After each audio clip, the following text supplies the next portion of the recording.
Hiya, I'm Steve, I'm a London cigar smoker, and I'm here today in Shenfield Wines in Essex, and we're in this fantastic cigar tasting room, which is fairly new. It's only opened like the last few months or over the last year. And a great spot to sample a cigar in. I'm here with Jerry of TOR Imports, and you may not immediately recognise Jerry's name. You may have seen his face at events, but if you've smoked New World cigars in the UK over the last couple of decades, there's a very good chance that you've experienced the impact of Jerry's work. Jerry joined TOR Imports in 1998 and has spent about 30 years working with retailers across London and the UK, helping bring premium cigars to market and playing a key role during the rise of New World cigars when Cuban cigars dominated the shelves. As Jerry prepares to retire this summer, we're here to hear his story and shine a light on someone who has helped shape the UK cigar industry from behind the scenes. So Jerry, thank you for joining me. No, thank you, Steve, for inviting me. Before we get started, let's do things properly and light a cigar. Indeed. Yeah, so what have you got? Right, And, I've got my father yeah. Blue, which is made in Honduras, because my father, most of their cigars are made in Nicaragua, okay? This, in the very short future, it was going to be #1 because they have the Le Bijou. When you look at my father, you know, this is #1 cigars. Oh yeah. And after 21, we've got 15 on #1 cigar. Yeah. So this is made in Honduras. It's slightly lighter in creamer, and what you've got there is a Perdomo. It's 30th anniversary. Yeah. Oh, nice. And I saw Nick Perdomo, he joined us last year at Meet the Makers. That's right. In Edinburgh, Scotland. This one is different in the sense the wrapper is in cognac barrel oak for 15 years. They use the Cuban seed, but in Nicaragua, the filler and the binder is Cuban seed, so it's creamy. Anyway, you light it. You tell me what you think about that. Oh, fantastic! I might have to borrow your cutter actually.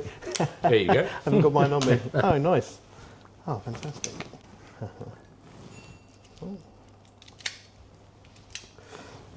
That's a nice way of starting an evening. Yes. This is our time. Just chill out, relax. And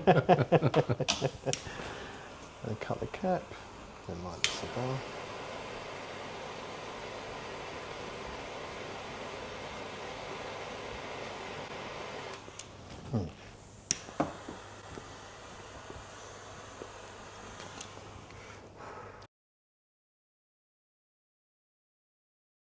When I finished my college, I wanted to get into retail, and I started working for this guy. His name was Joe Wallace.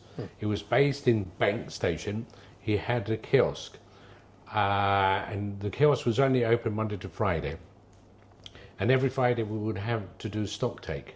Now, I'm going back nearly 48 years, 47.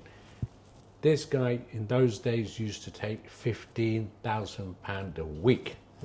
So you imagine the volume sales. So mainly was cigarettes and machine-made cigars. So that's how we virtually got into it. When I first started selling, I started with Rothmans. I was there for about 12 years. Then a company opened up in London called Autons. They were based in City Road, and they were looking for salespeople. And the sales and marketing director, I met a couple of times, and then he said to me, listen, we would like you to join us, because we have no distribution. And they were doing Gauloise, Gitan, Gauloise Blonde. They did cigars like Fleur de Savane, Noble Petite. They had the distribution. That's how I started getting into it. So, you know, tobacco has been in my blood, in the sense. As far as the TOR is concerned, the company started just over 30 years ago. The company was built with Mark and Sandra Acton and Nathan Enton. And the funniest part about Mark is that he worked for Hunters and Franco, and he got married. He worked for Joseph Samuel. He worked for Hunters and Franco. He got redundant. He got fed up with it. And he said, right, because I love my passion about cigars, and this is want to do it, and that's how it started. First of all, when I was working for Alton Sater, and I was there for about 15 years, and the company was going to pull out the UK market because Imperial bought, then it became Altadis. Imperial bought them, and Mark always had, he was about my age. He unfortunately passed away early May this year. Oh, He'd okay. been ill for quite some time. And he obviously, the industry knows what's happening, okay? People shift and so forth. And I remember me walking into Harrods and he was walking out and he said to me, have you got time for coffee? And I said, yes, if you pay for it. Yes, of course I'm going to, as long as we go and have a cigar as well. So we went upstairs on the 4th floor. There was a punch cafe in Harrods. You could have a coffee. So we started talking. And what's going to happen? I said, I don't know. I really don't know. I know they're pulling out. So what are you going to do? I said, well, I'll cross that bridge when I come to it. So he said, well, but I'm interested in you coming and working with us. I said, well, I don't know much about cigars. I smoke it, but I don't know anything about it. So he said, no, would you consider it? I said, well, I can consider it. Because the company is owned by Mark and Sandra, he said a couple of weeks' time Sandra was going to come because these guys are based in Devon, in Dawlish. Okay. So a couple of weeks later they came, we sat down, had a chat, went for dinner, and then he offered me the job, and I gave a month's notice, and he was very kind to me. He said, listen, you stay, wait for you. I said, no, I'd rather have a job. I'm not interested. I'd rather have a job, and that's how I started the journey with him. And in those days, the most prominent brand we had was number one, the Padron, Otoro Fuente, Ashton BSG, and there were other brands like De Villa and so forth. Nothing to do with the market what it is now. So, and then we had lots of machine made. We also started doing our own cigarettes, which was the old Sobrani, the Black Russian and the cocktail. They went out of the market, so we brought our brands in like Ziganov Black and Ziganov Colored. We also did our own cigarettes, TOR Turkish, Virginia and Oriental. So that's how we started getting into the market. And at that particular time, we were trying to please everybody. We did the humidors, we did the pipes, we did the pipe tobaccos, we did the accessories and so forth. And then Scott came over and he was interested in buying the business, and it was partly to do with J.J. Fox as well, in collaboration with them. And that's how Scott came in to take over the TOR Imports. Oh, because wow. Mark was unwell, so he decided, right, it's time for him to go, and that's how he came about it. In those days, there wasn't much demand for New World, and it was just slowly. And I remember, even when I joined TOR Imports, we had something like 1%, 1.5% market share, and our brands would be at the bottom of the show, because right, Cuba were very strong, Yeah, okay? yeah. And even till today, even with shortages, everybody wants to smoke Cuban cigars, Yeah. And the other thing is, it's easier from the retail point of view. Even if somebody doesn't smoke cigars, if they come in, I want to buy a cigar for my father on a Father's Day or wedding or whatever, even if they're not smoking, they recognise the name, Monte Cristo, Romeo and Juliet, Churchill, blah, blah, blah. Yeah? So I've got this Romeo and Juliet, the medium flavour, blah, blah. Easy sell for retail. You get me? Yeah, so over the years, when Scott came in, he started looking at the brands, and he's got a wonderful relationship with the European distributors. So he looked at what is selling in Europe and said, right, okay, well, we like Oliva cigars, but we can't carry the whole range. Let's start slowly. Which is your most popular sellers? Then he's got to have a look at the pricing and the sizes and what's missing in the marketplace. And then we started slowly, like I said, with Perdomo. It's got 400 SKUs you can't carry. You can have a shop of your own. You get me? So right, okay. And because of the relationship and know what Europe is selling, because we're quite close to that and pricing wise, and that's how I started building that relationship, started negotiating with the cigar manufacturers, and said, right, okay, let's start doing. And they said, right, okay. And over the years, obviously, we've built up the portfolio, we've built up the sales force, we've built up the warehouse, the Bondi warehouse. Having a Bondi warehouse is incredibly great, okay? You can't have a Bondi warehouse because Mark had it, so it was great to take over. We moved places to a bigger place. So it's gradually grew. You know, we've got rid of some of the brands because it didn't work for us, or the manufacturer weren't happy, but we acquired one. And as I said, when you look at the number of #1 cigars we've, to me, in my opinion, we've got to be the biggest New World importer distributor in the UK market.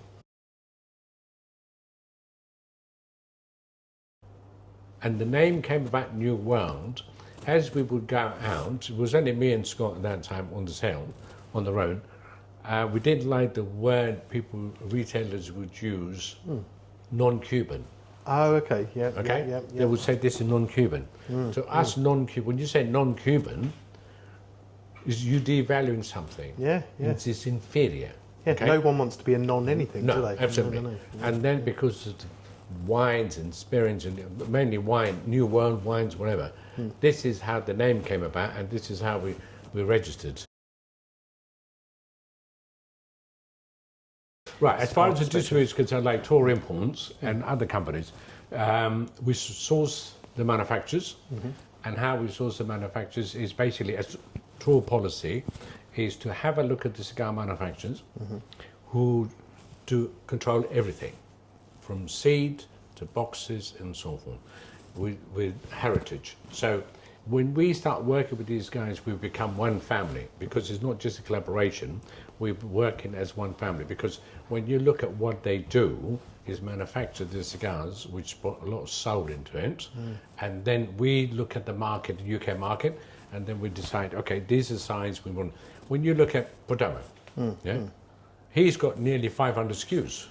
You can't carry 500 SKUs. So we look at what is missing in the UK market. Then we also have to look at sizes, and then we also have to look at the pricing. The biggest concern we have got is the price factor. And over the years, when the cigar manufacturers have come, launching their brands, we meet up, we have a cigar, we have a coffee, and say, right, before we go on the road, I have some house rules. And the house rules are very simple. And they get, what? Because they're used to this American market, huge market and so forth. So you have to manage their expectation, and which is, so listen, this is not as big as the US market, #1. And #2, we don't have that many cigar lounges which you have in the US. We don't have as many specialist retailers which you've got in the US. And the biggest difference is the price. This cigar of yours, you sell 1,000 of them, which is round about $7 or $8. The same cigar here, because of duty, is £27. So you can't compare the two markets. The Europe is same. So to manage the expectation, and don't talk to our retailer and tell, these are the best cigars, this is how I want you to merchandise. And I would get asked, why is that? I said, because, especially in London, the real estate is very expensive. It's very rare to see boxes on display until somebody's opened up new cigar shop that don't want to carry too much stock. They look lovely, but we have a space. So it's a retail space. It's at a premium. Okay, so we make sure that you don't go and tell them, but my best cigars, I want them in boxes. I want these flyers on there. It doesn't work that way. Okay, your job is to go in there and listen and understand what the retailer is, what the consumer is, what the demand is. You have come here to do market research, not sell it. To me, my favorite company, or the company is on the top for me, is Pedron. Okay. And why is that? Because he was a refugee, came to Miami, and started working. He didn't want to hand out, so he spoke to his friend. He said, and he was a Cuban. From the age of 11, he was working in the factories, growing tobacco, helping them, and he had this blood in him to do with, I want to make cigars. Okay, so he was a quite young man when he came to Miami. He said, right, his friend met up, and he's having a cigar and having a chat, and he said, right, his friend said, I'll be back in a minute. So went, got a hammer out of the toolbox. He said, there you are. So he said, what am I going to do with that? He said, go and make things, make money, and so forth. Okay, he started making furniture, he started collecting some money, bought some tobacco, started making cigars, started selling on a bike, slowly. Today is the 4th generation. And even they had a revolution in Nicaragua, so they had to leave Nicaragua to go to Honduras to try there, so it wasn't happy with it. Blah, blah, blah.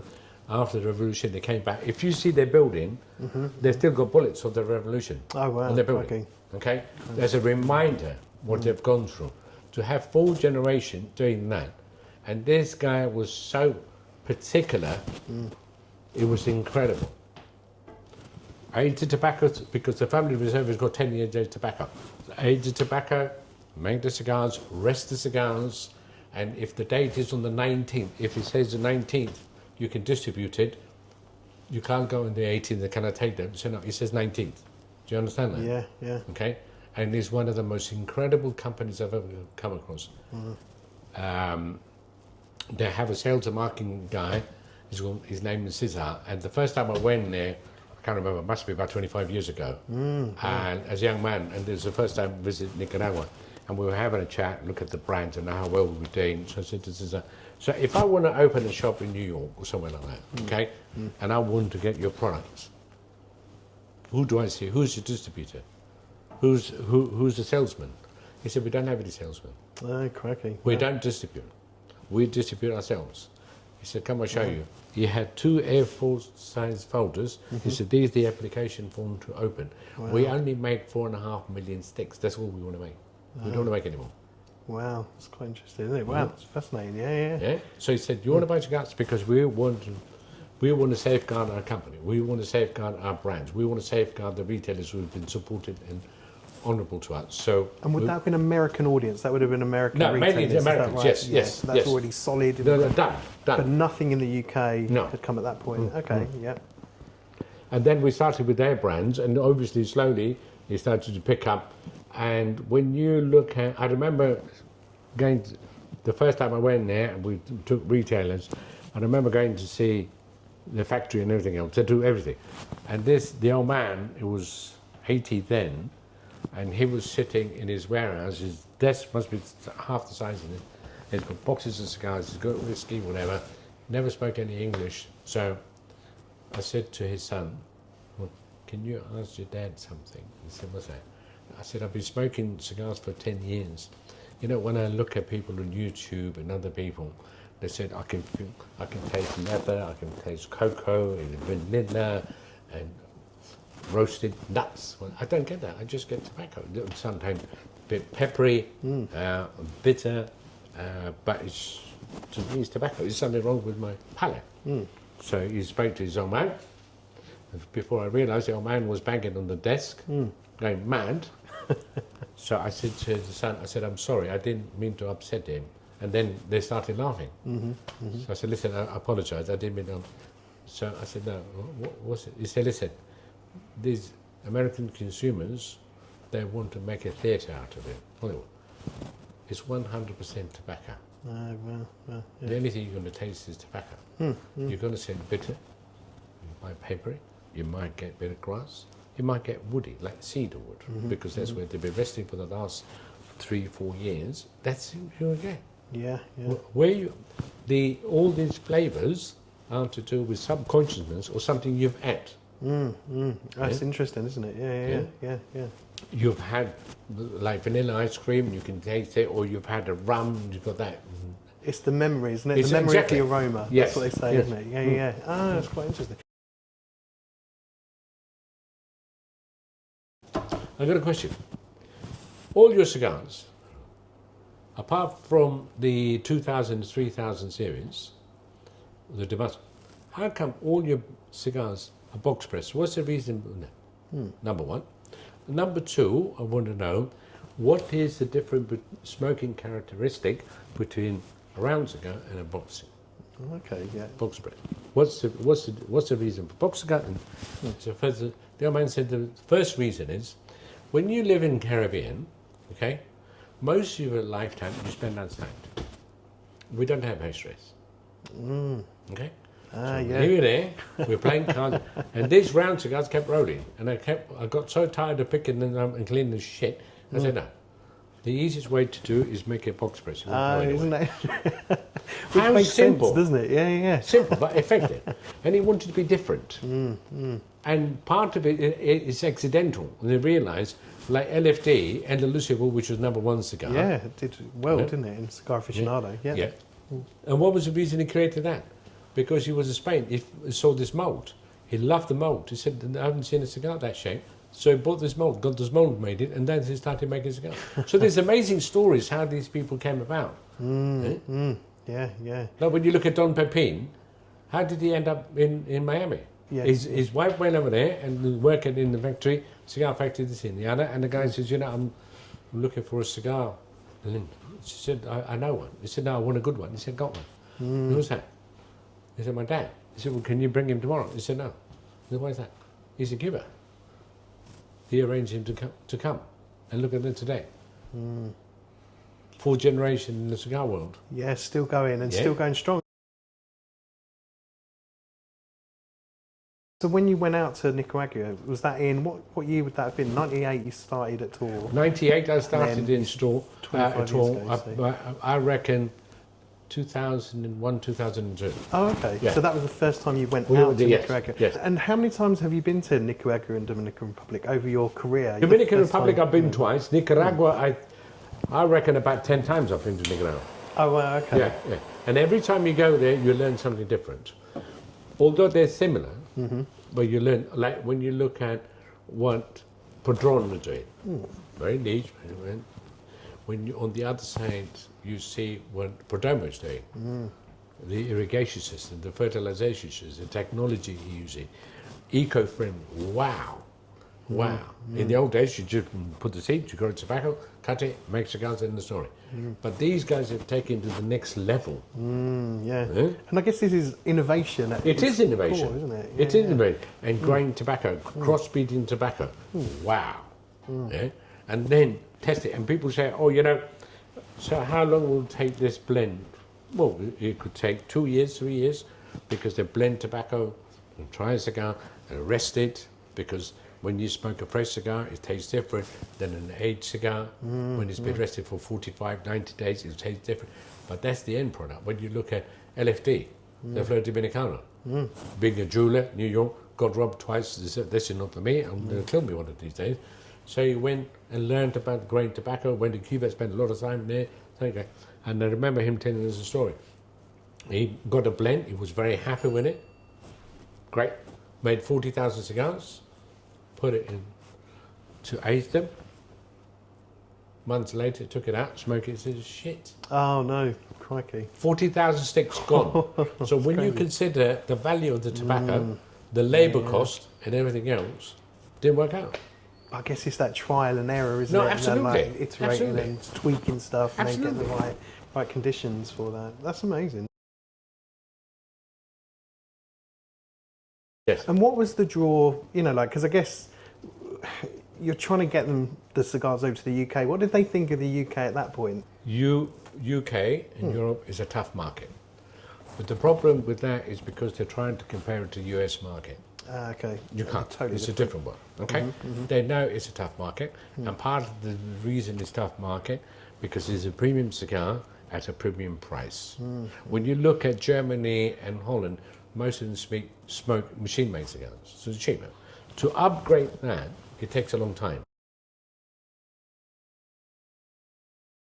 One of the ways we started it, and it was with collaboration with the cigar manufacturer, saying, okay, we will take 14 retailers, show them the experience of Nicaragua, what you guys doing, and give them the confidence and the belief. You can tell stories. That's not an issue. But when you actually see it, it's incredible.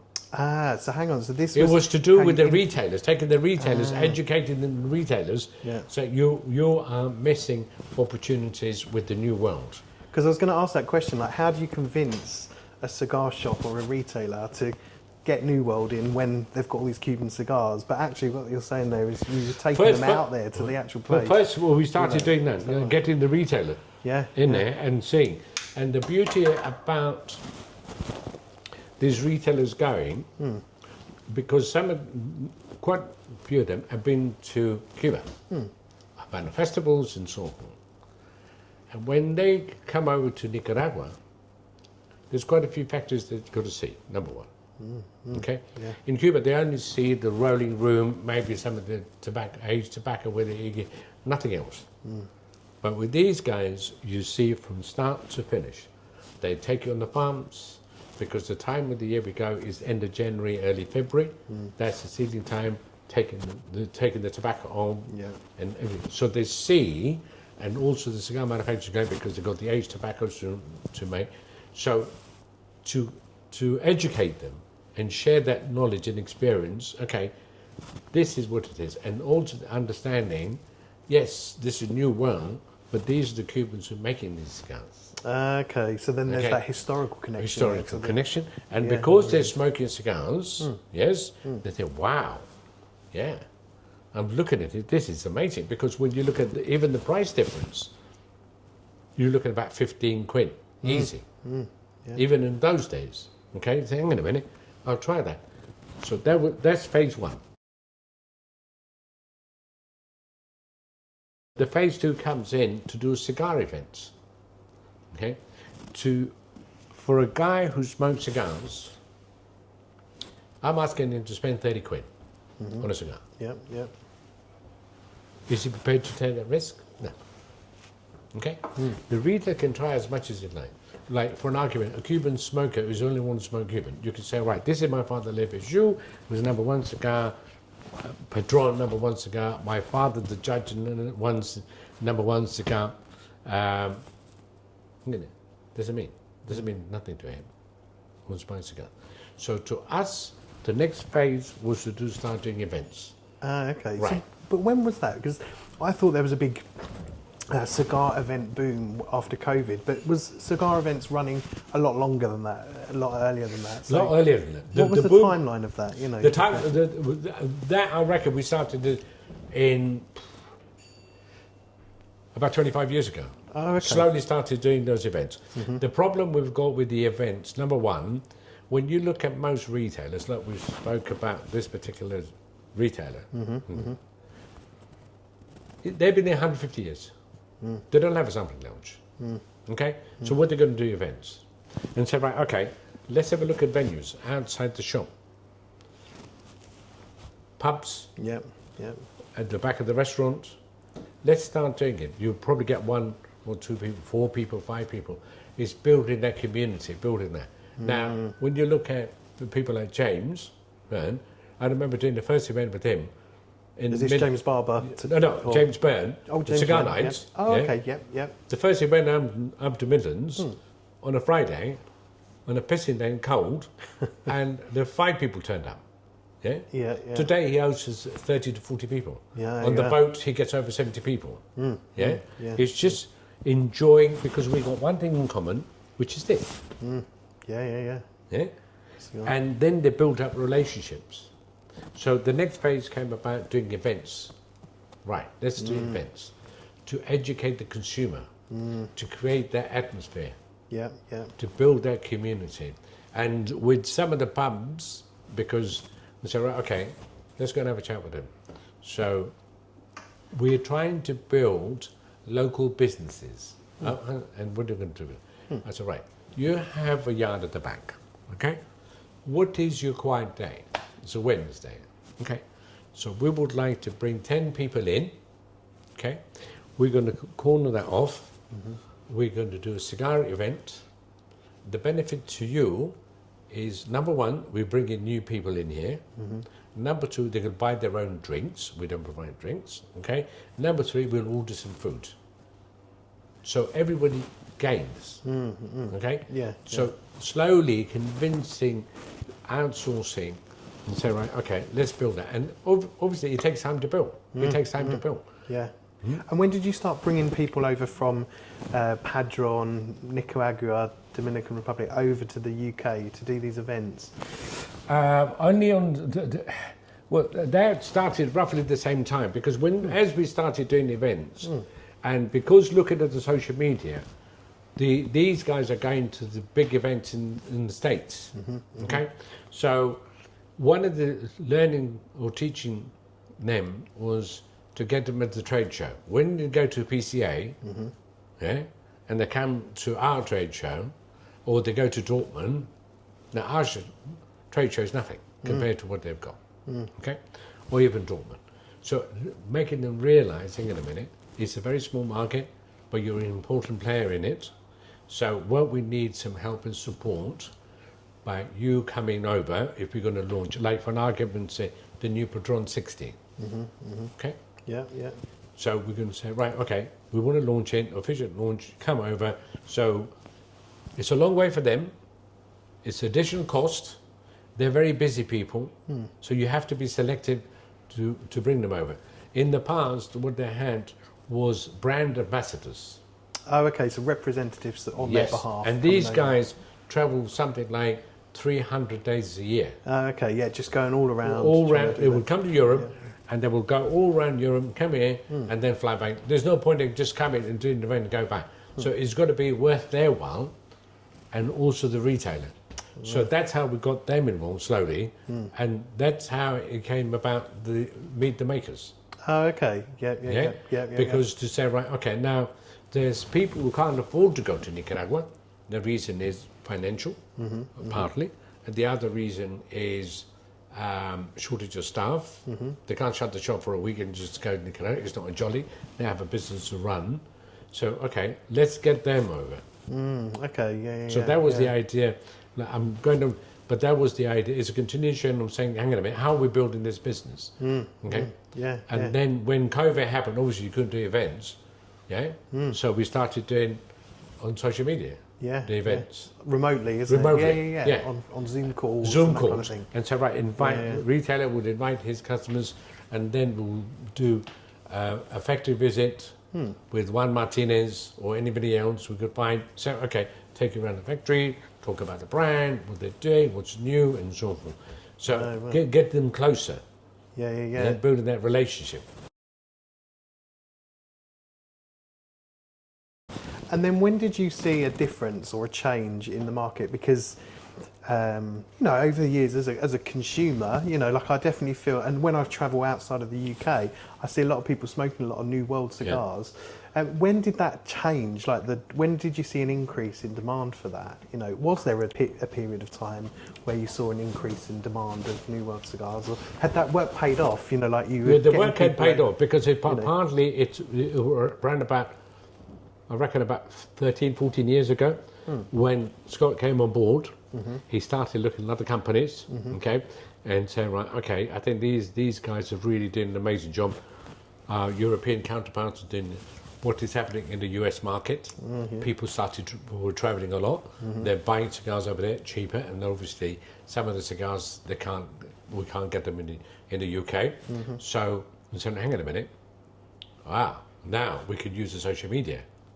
Okay, doing the events and making people, the consumer aware, giving confidence to the retailer. Because when you look at today, you're looking at today's market around about £350, £400 for a box of cigars.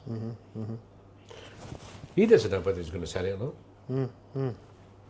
Yeah. So he's going to invest that money into that. So there's a story behind the brand. There's a story why we recommend this cigar, and one of the easiest or more comfortable way is to do an event. Let the consumer make their decision.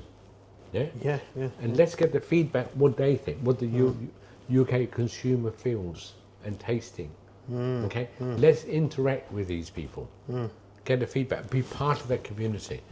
When you walk in a humidor, have you seen the change from a lot of years ago? I imagine it was a lot of Cubans. Yes, stuff, absolutely. And then all of a sudden, you're getting these big humidors filled with New World.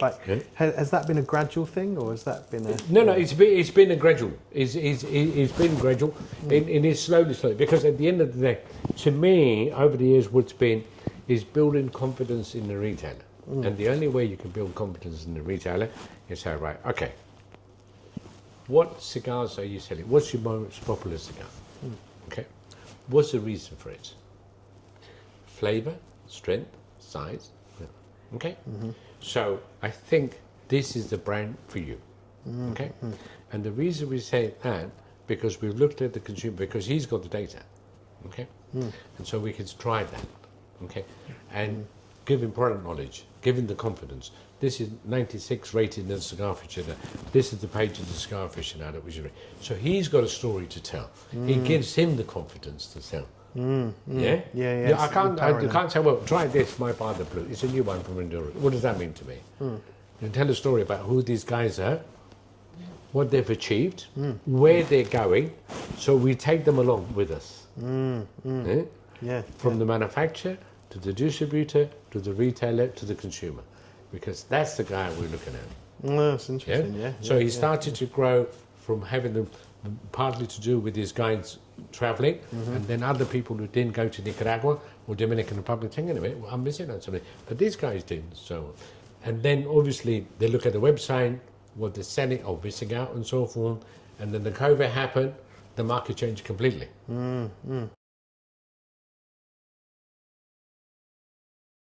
I've got a few questions just around like relationships, because I guess as a distributor, you're building up a relationship with the retailer to kind of convince them to get the cigars from these countries into the UK. Like, how important is these relationships to you and your job? You know, like what do you do in your role to kind of, you know, if you were giving advice to someone who wants to work in the industry, what would you kind of advise? Like, how do you build that kind of rapport up or relationships up with people? The relationship, to me, I've always had this philosophy. If I've come to see you as a retailer, I've put that into practice. We'll light up, we'll have a cup of coffee, whatever. Before we start, I need two things of you and you need two things of me. The two things I want from you is trust and communication. And works out the same, okay? Number one. And number two, tell me, what is your virtually business? When I first started in sales, I was a traveller. I had a stock sheet, go check the shelves, this is what's missing, place an order, what's your backup stock, go in the back room, blah, blah, blah, and place an order. No, that's gone. I'm not a seller. I've become more like, most of the salespeople become more like a consultant. Psychiatrists, therapists, you name it, we just become. Because it's to do with understanding and building that relationship. Okay? Yep. And say, right, okay, what is your goal? What do you want to achieve? You're just opening a shop, okay? What's your goal? And one particular guy said to me, you know, be careful. He said to his manager, be careful with it. He's a salesman. Jerry, John. He'll sell you everything. I said, listen, I'm not here to sell. I've never sold a thing. I will offer you the product from the information you've given me, okay? I'll offer you the product and I'll recommend the product. I'd rather you buy 1 or 2 boxes, okay? And we start finding out the consumer, what they like, and start building slowly. But you make sure that you have got money after 30 days to pay for those boxes. I'm not here for a sprint, I'm here for the marathon. Okay? So these 2 boxes will become 10 boxes in 6 months, or however long it takes, I don't know. Okay? I'm asking you to invest your money into our company. But we got to work together, because there's no point of me selling you cigars and they're sitting on the shelf, they're not good to you and not good to me, because you can't reinvest that money in anything else, can you? Forget about me. Yeah? And then you are misguided by the industry. For me, I want to find out. If you don't want to buy anything, that's fine, but I'll put the seed in today. 6 months, a year, 2 years, 3 years later, we might get some fruit. Okay? Yeah. And that's how it always works. Trust, and then if you're offering something to even somebody you know that well, this is the product. The reason is number one, no, whatever the story is, the family background, whatever, and you say to me, Jerry, this is not for me. Okay? We have got something similar, but this product is not for me. And I always say, when I used to train people, that is different, because your relationship with a person about their mum and the dad and is for your relationship. But when you're talking about this, that's a business. Don't ever take it personal. And you must find that there's probably a lot of people that want to set up their own shop. We're here today in Nish's Shenfield Wines. You know, what happens when people want to set up their own shop, and what's your involvement in that? You know, Right. and what would you advise them? You know, I've had lots of stories, and especially since the COVID, because people had a lot of time. They looked at social media, they have a passion about cigars, they really want to open something, and you have to give them a reality check, okay? Because your passion is different than a business. And I'll tell you a quick story. I met this couple, they were chasing me for months, and they were based in Ashford in Kent. And I don't really want to go that side of the world, not for meet up at 6 in the evening. That's the only time. So anyway, I decided. I went over there, we sat down, we had a chat outside the pub, had a cigar, had a coffee, sitting there. So I said to her, tell me, what do you guys want to do? She went on for about 40 minutes about her passion about cigars, her friends about cigars, this is what they do. They had good knowledge about cigars. It's okay, fine. And then when she finished, she said to me, can I ask you a question? What's that? She said, you know, I've been talking, you haven't said a word. I said, you do realise I'm a man? She said, yeah. I said, I can't multitask. I can't talk and listen at the same time. Okay? As a salesman, you have to listen first. Okay, right. So she finished and said, what about you? He had a few bits to say. I said, okay, now. Do you want the good news or the bad news? So she said, we'll have the good news. I said, I love your enthusiasm. I love your energy. I love your knowledge about cigars. Okay? But there's lots of flaws in your plan. She said, what do you mean by that? I said, first of all, have you got something in the region of £150,000 to start this business? She said, no. Secondly, now I'm going to prove to you what I was doing. By listening to you, both of you don't want to give your jobs up. You want to get somebody else to run the shop. Where are you going to find somebody? Especially, and you're going to pay top dollar. My biggest question to you, in all of Kent, there's never been this, I've been doing this for over 40 years. There's never been a cigar shop. There's never been a cigar lounge. There's wine shops, specialist wine shops, that sell tube cigars and human. How come there's never been and there's money. Ashford, Sandwich, all that has got money. Margate has got. How come there's never been a cigar shop? She said, I don't know. I said, well, then you need to find out, didn't you? Okay. She said, so you're telling me we shouldn't do business? I said, I never said that. I never said that. What I'm saying to you, because if you get a shop, minimum is 3 years to 5 years lease. If you invest £150,000, there's a small stock, fittings and everything else, you go bankrupt. I don't like people losing money. We all work very hard for it. The problem I've got with you, the way I listen to you, you have this passion, you have the desire, you have this vision of it. You know, when I was younger, I had this vision about driving a Porsche, I owned a Porsche. Then I realised that's not going to work for me. I've got 2 young kids. To get it out of my system, I went out, hired one, drove it for a few days, get it out of my system, and then it's not practical. So what I'm explaining to you, passion is great to have, but you need to have the money to go with it. Okay?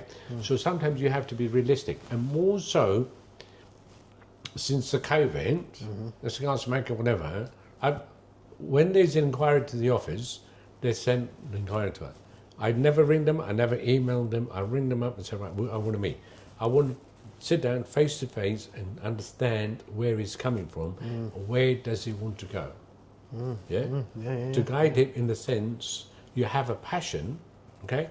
And everybody thinks it's easy. Now, when you look at him, this guy here, for a number of years, he's been building slowly.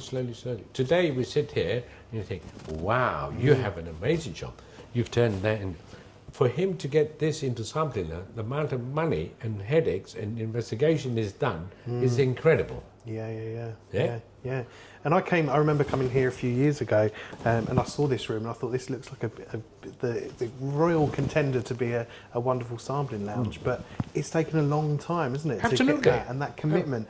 And Nish, who runs this store, he's been persistent and constant. Absolutely. Hasn't he? And done his research. Yeah, but community's been a big part of that as well, hasn't Indeed. it? He's been, I think he does Sip and Smoke, doesn't Yes. he? So a cigar Yeah. event Yeah. where he kind of brings together groups of people to kind of build that kind of community up. So then you've got people actually able to then come into And the they've made lounge, you know. friends. Yeah, They yeah, do yeah. businesses together. Yeah, yeah. And there are other people who have passion about cigars and look at it and say, right, okay, I'm going to open a cigar shop. I'll have a coffee shop and a cigar shop. No, you can't do that. It's illegal. You've got to be a patent specialist to start off with. You've got to first of all, you've got to find out from the landlord if you can have it. Is the council going to give you permission? Listen, it's not your house. You can decorate whatever you want in it. Yeah. And they say, what do you mean? I have a room in the back. Yeah, you might have a room in the back. But what about the tenants upstairs? You start complaining, you'll be shut down, mate. So you invested all that money doing the place up. Your extraction system is not right because there's two of you been smoking here casually and having fun. When you've got 7, 8 people here, there's no extraction. You're bugging, mate. Yeah? You don't enjoy smoking if you've got too much smoke. So it's giving them the reality check and ask them to refer back. Like James Bird, he used to come to Gauntless. So James Bird is of Cigar Nights, isn't he? Cigar Where's he Night. based? He's based up in... I always think everything's up north. Stourbridge. Stourbridge, Yeah, yes. West Midlands. Yeah, yeah. And he's spent a long time, hasn't he, building up this community. And he's created his own shop, hasn't he? Not a shop, but like he's got his own humidor. No, when you look at, he used to come, and I remember him coming to these events, and he had passion, blah, blah, blah. So I said, listen, at those days, the AIT show used to be in Trent Bridge. He came, so we had a chat, he had a look in, so okay, the best thing for you to do, if you understand, he wants to open a shop because he's got other business, construction business, no. Do events, start doing events. Yeah, because you're working, and you can't run the shop at the same time. Why did you start doing events? Slowly, started building up, and then he was looking at the shop, and I remember going to his house, and he said, what's that? And he goes, I said, why did you convert that into showroom? Yeah. So he's got his own showroom, isn't Absolutely. he? With a few humidors in it, isn't it? No, it's got purpose built. I think he's spent serious amount of money. Because I've not been up there yet. So No, it's serious. It's like a small shop, really. Wow. They're not just built-in humidors. It's got a nice countertop. It's got an amazing range of cigars, and the beauty with it, you can do your own thing, and the customers want to come and see you. You have an appointment system, and you can sit down and spend time with them. There's no pressure because there's no overheads as such. And at the same time, you're doing events, so you're collecting data, marketing your shop, your business where you are. They want to come there, and the story. Yeah, you get it, but you've got to work for it. It's not that simple. And what makes you sort of get satisfaction from this? Because it must, when you see people go through this process, and then like I was here the night that I think Nietzsche launched the lounge, the lounge, and that must be a pivotal moment when you've kind of seen them working hard. Is that, have you had many of those experiences for your career? Oh, absolutely, absolutely. To me, my recent one was City of London Cigars, from nothing. Okay. Yeah. Now, when I look at these guys, and I tell them, AJ, Paresh, there was another Vimal.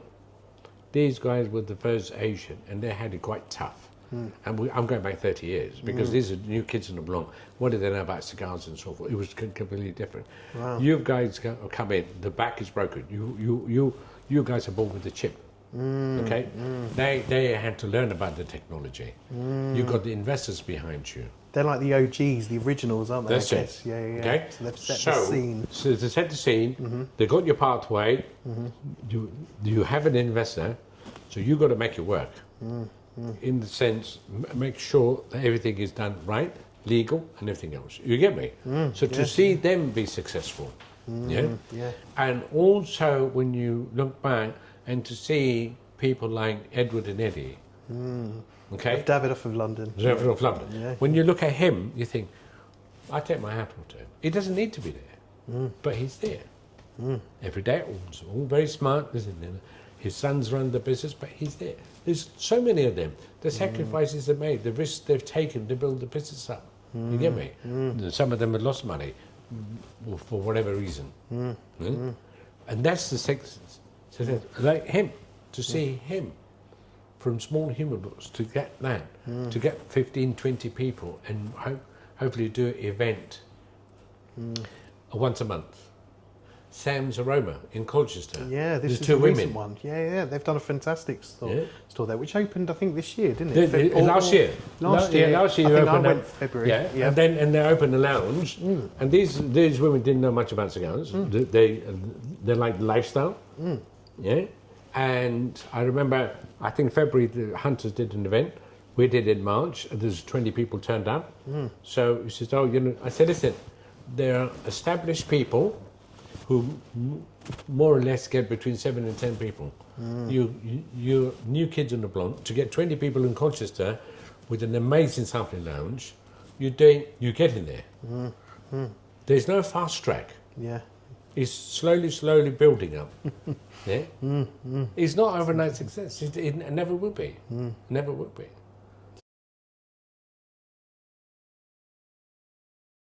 This job, especially sales, is one of the loneliest jobs ever, because you spend a lot of time traveling. Then you got weather. Some days you're going to have a shit day. Okay? You've done 200 miles, you picked up one order which is worth nothing. Yeah? But next day you've got to get up and motivate yourself. It's a good salesperson. I said, you have to be a very good actor. The word I use, I'm an actor. I'm a performer, and I'm the best actor. All salespeople, most salespeople, they're the best actors because we don't have a script. And so anybody who deals with the general public, they're amazing actors. Okay? So there's no script. You've got 30 seconds to make your mind up. Regardless of what's happening in your life, you just have to perform. Okay? And it depends on the audience who's coming. If somebody walked in there and I'm not in a good place and he says to me, you know, I bought this 2 days ago, it's shit cutter, blah, blah, blah. You think, so, I don't need that. You've got 30 seconds to resolve that situation because he's already worked up. I bet he's not working. One of the kids. No problem, sir. I have to be nice. I have to perform now. Very nice. Thank you, sir. No problem, sir. Right, okay. When did you say you bought it? Oh, 2 days ago. Okay. Do you have the receipt? No. Packaging? No. Well, there's nothing I can do. Because you've been difficult to me, you're awkward. I'll be awkward to you. I'm sorry, I can't do it. Can you get me those and I will see what I can do? Right. You walk in, you know, I bought this later. Look, when you fill it, it leaks. Is there anything we can do with that? Yeah, no problem. Give it to me. Choose another one. Let's have a look. Test it. Yeah, take it. Don't worry. We sort it. Is the relationship you got with the suppliers, you know they'll be sorted, and his mannerism. Yes or no? Yeah? Somebody comes in and said, well, this cigar is plugged. Yeah? He's just lit it, and it's plugged. I can't draw it. No problem. Take it.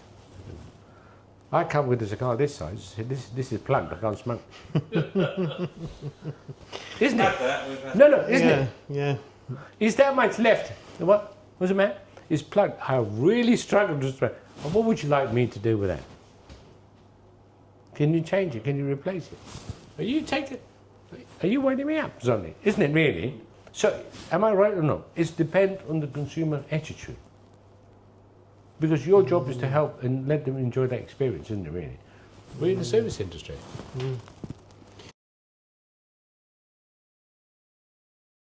And then just going back to like personal preferences for cigars, like when you come from a cigarette background and you went into cigars, like what was the first cigar you smoked? For example? The first cigar I smoked was Saint Louis because it was very special, and I smoked the Series A. It was quite strong for me, yeah. But I had smoked machine-made cigars like Fleur de Savannah or Petite and all that. But then when I went in there, and I really enjoyed that, and then my other cigars, and I think it's very, for me,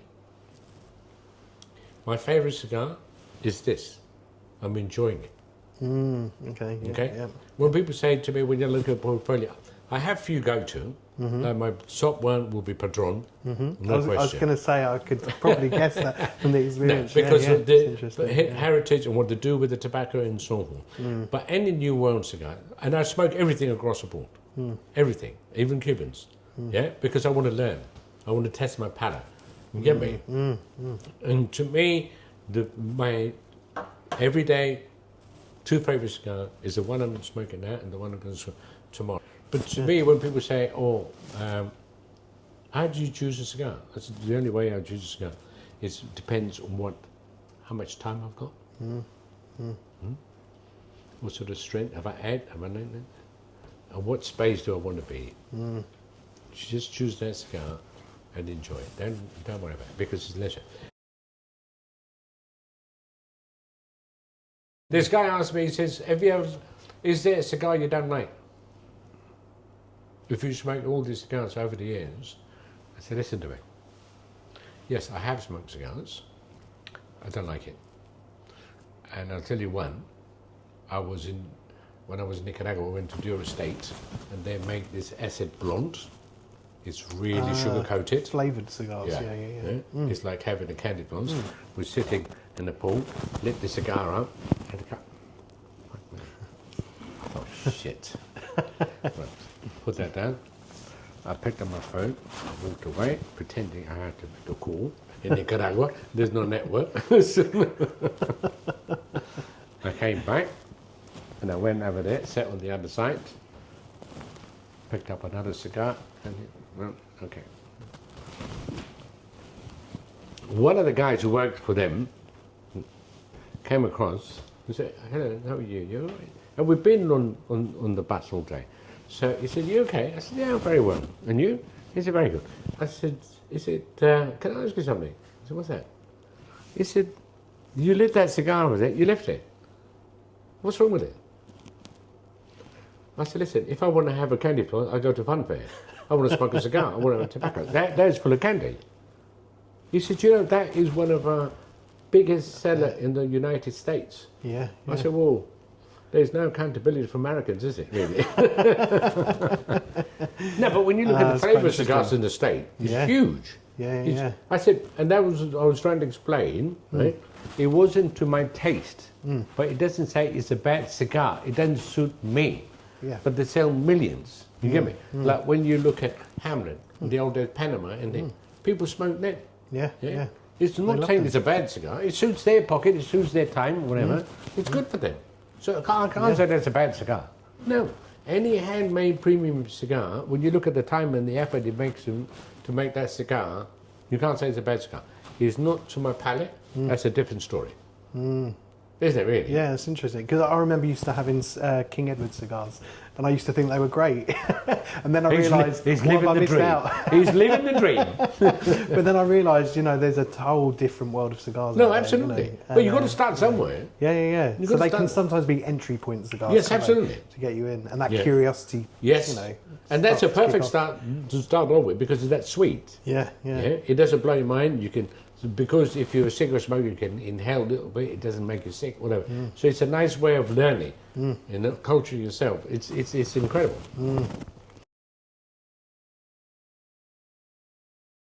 And the funny story I've got about cigar, it was in Miami. We were traveling to Nicaragua. We went to this cigar lounge after dinner. It's about 14, and we were sitting there, and this guy came up with a pair of shorts and trainers and a cap. He came in and said, "Oh, you guys are from England." I said, "Yeah, what are you doing here?" So we sat down, we had a chat, we were doing, and it was just a cigar smoker, whatever. And then a few minutes later, this guy came up with a suit. He sat next to him, and we started talking. "Oh, blah, blah, blah, what you got?" And then these two guys started talking to each other about American football. Support a different team, discussing, arguing, blah, blah, blah. So the guy in the suit, when he finished, he said, "Listen, I need to. It's been really a pleasure. It's been great talking to you. There's my card. When you're in town again, give me a shout. We'll meet up. We'll have a cigar." The guy in the shorts said, "Listen, you keep your card to yourself. I know who you are, and I know where you live, and your wife makes amazing coffee and cakes. Lovely." So he said, "What?" Well, I said, "What do you mean by that?" He said, "I know who you are. Don't worry about that. And I know you where you live. I don't know. What coffee is that?" He said, "Colombian." I said, "How do you know that?" He said, "I'm your gardener. wow. I see you pull up at the house. So you pull up in your Porsche can and you walk in." He said, "You're joking?" I said, "No." I said, "Okay. Next time you're in the house, whatever, come up to the house. We'll have a drink. We'll have a cigar. We'll have a chat." No. And what I realized then, there is no judging who you are and what status you've got. This is how much the world has changed. Yeah? As once we got a cigar in our hand, we're just equal, mate. Yeah, yeah. We just want to have fun. Because you've got one thing in common. Smoking a cigar, we become friends. Simple as that. It's amazing. It's incredible. I guess TOR enabled you to have those experiences. Oh, absolutely. You know, like absolutely. Is there anything you can tell me about, like, what made you stay loyal to TOR? Because that's a long time to be with TOR. I think 1998. I think to be honest, partly I would say is to do with our culture. Majority is to do with our culture, and that relates when somebody gives you an opportunity and they've been good to you and they've been fair to you. Yeah, you've got to pay back because they invested in me. I remember when I first joined, and with Mark Actor, in those days we had to go to Holland and Germany, and there was no Eurotunnels or flight or whatever. We had to take the van. So I'm driving there, and he said to me, "So tell me," and I'd only been there for 3 months. So I got a package I wanted. I got a brand new car. I've been on holiday for 2 weeks, and 3 months later we're travelling there. And he said, "How you getting on?" I didn't know him that well, and I was quite vocal. I said, "No, I'm not happy." He said, "What do you mean?" "Sorry?" He said, I'm not happy." So I'm driving. He's looking at me, and he said, "Hang on a minute. You got your package. You got a brand new car when you came back from holiday. You've been on holiday. I paid for it. Yeah, I didn't take this out of the salary, and you're not happy. Why's that?" I said, "Because I spent a whole day in Harrods, and I spent half a day in Selfridges, and I was half a day in J.J. Fox or whatever. You know, I just spent a lot of time sitting around talking and listening and And he started laughing. And I said to him, "What's so funny?" He said, "You." I said, "What do you mean by that?" He said, "You know, your problem? Your problem is you've got this cigarette mentality. You want to sell millions of cigarettes. Oh, okay, that's interesting. This is cigars. If you sell 2 boxes of cigars, is as many as 5,000 cases of cigarettes. The cases used to come in 5,000 cigarettes. You sold those. Okay, don't worry about it. Wow. Okay, you've been here 3 months. We're looking at the sales figures. The company's gone 16% up. Wow. You keep going like that. Don't worry about the time. It takes time to build relationship. You just keep doing what you're doing. Don't worry. If it takes you 2 days in Harrods and 2 days in Harrods, okay, you walk away with £20,000 order, £50,000 order. So, would you rather do like £1,000 sales and do 10 of them, or would you do 1 and bring that business and then guarantees our business? It secures that space for us. Nobody else can get in there. So don't worry about that. Just keep your mouth shut and just carry on. And that took the pressure off. Wow. It took the pressure off and said, "Wow, okay, I'll have more fun. I'll have 2 coffees instead of 1. Oh, that's quite something. Yeah? And that's partly the reason I've been loyal, because they've been very good to me. When you look at TOR as thing, okay, we have an amazing people, great team, okay, amazing product.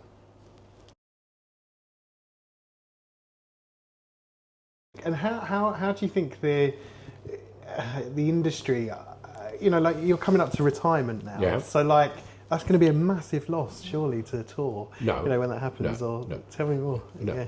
To me, you've met Alfonso. He's been with us 2.5 years. Okay, this man is incredible. For young generation who's coming in, okay, George, Foundation Cigar. Oh yeah. Oh, he's great as well. Yeah. Yeah. Yeah. So when you look at these young guys coming along, the passion, the knowledge, the drive they have, are far superior than me. Far superior than me. You get me? These are from different generation. The interaction is different. They have tremendous pain. So they will take the company on to the next level. Okay? So the idea of anybody working to get, I was just winding Scott up. He said, "I've got to find your replacement." I said, no, you can't find that. I'm unique. You need to find somebody to take over, not replacement. That's it. So it was a wind up. I said, "Listen, these guys are amazing." You get me? The problem with this industry, there's less sales reps. Okay, hunters, us, brightly, and that's about barkers and so forth. There's few of them. Okay, Davidoff, the young chap, is really doing well. So these guys are very good. You get me? Yeah. So the idea of me, I got Alfonso up to speed in the sense that he can take the company to the next level. Yes? And I remember him having a conversation with him. He'd been there for about 8 or 9 months with us. He rang me one day and he said, I've got visitors coming and blah, blah, blah. So can you, I want to take them so and so place. Can you ring them and arrange it? I said, I'm not doing that. That's why? I said, I'm not doing that. Why is that? I said, you've been there, you know them, they know you. I don't know your time schedule, what you're going to do, and so forth. I'm not going to be the third party. I want you to take responsibility and accountability in doing that. Okay? I said they'll be there 2 o'clock. They don't turn up till 3 o'clock. It's my neck. Okay? Because time for these guys is very precious. Okay? So why don't you? Yeah, but these are your accounts. I said no. That's where you're wrong. I'm account handler. These are not my accounts. These accounts belong to TOR Imports. That's a different game, okay? Which you'll be taking over. So you need to take charge of them now. And that gives him the confidence and believe, I'm not hiding. There are other people who say, don't go to that account, it's my account, whatever. Because that's insecurity within yourself, isn't it? Yeah? Then you're holding the company back. No. You get paid to do a job, do the job to the best of your ability, and so forth. So retirement's coming soon in July, at the end of July. Yeah. Like when you look back over your career, like what moments stand out as real highlights for you? To me, the highlight, the trips to Nicaragua, Dominican Republic, incredible. Learning, people, effort, love, hospitality, incredible. To me, the other one was Meet the Makers. The first one we did was incredible to see all the makers there, the whiskey barons and so forth. Just to get the satisfaction to see these guys really working hard, helping, building, the passion, the investment they made, the risks they take, with on the other side the pricing, the legislation and so forth. Wow. To me, to see people being successful, I think that's the key, and managing their expectation. And I think you have to be honest, and you've got to, sometimes you have to be brutal, because by flowering them or giving them hope, it's no good. Because they're going to invest money, maybe on your say so. Yeah? And then they say, that dickhead said it's all right. That's a good idea. He's got his orders fucked up and they've got nothing. No. I think that to be able to work with this company, to be able to work with these people, to be able to work with this product, and how much I have. When I first started in this industry, I was just a salesman. I am what I am today because learning from these guys, learning from the consumer. Because everyone has a journey. And to follow on from that, I have two families. One family, home family, which is very private, and I have this family outside.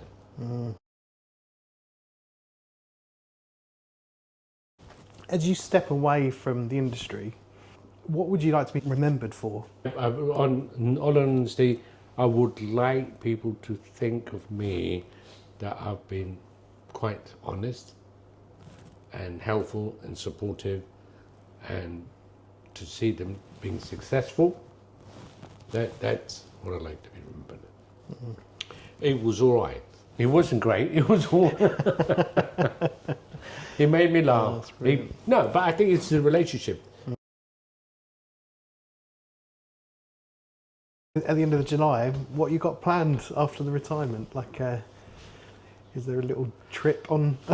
No, there is a trip. The funny or part is, I finish my last day with tour will be on the 30th, and then we're travelling back because I need to go to Devon to say goodbye to the team over there, and then I come back on the 31st, and then I will fly out to Spain. I have a daughter there with 2 kids. I have a sister-in-law with 2 kids, and it's my wife's 70th birthday in August. So my son has already booked like villa, family is coming over. So we're just going to. Hopefully, I'm going to spend at least a month over there, just do nothing. Oh, amazing! So when I come back, reset, and we'll see what we do. And will we see any more appearances of you in cigar lounges? Oh, well, definitely. No. This has been a big part of me. I'm going to come and annoy him, kind of.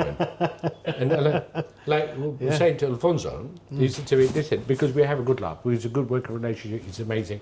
So he said, no. When I'm doing events, if you're free, we'll go together, we'll have a laugh. It just breaks the ice, isn't it? When we've been here with Alfonso, you have a chat, he's doing this bit, I'll do my bit, and meet people. You never stop learning. Yeah. And it gives him the confidence. That's it. Simple as that. No, you'll be seeing me around. No. You're not going to get rid of me that easy, right? No, because when you look at the sad part is when I look back, the people who've been in this industry who retired, they just disappear. And I've never understood that. And maybe subconsciously I made the decision, I'm not going to disappear. Because I enjoy people, I enjoy lounges, I support people, I enjoy cigars, I have that privilege to go into smoke in certain places. So why not? And I'm in London, it's not a million miles away. So just go and enjoy yourself, isn't it really? It's amazing. I'm can't just die quietly. You've got to go with a bang. I think we've sort of come to the end, of our time together. But that's not bad. But honestly, thank you so much for your time, because it really is an honour to have you ask you questions like this.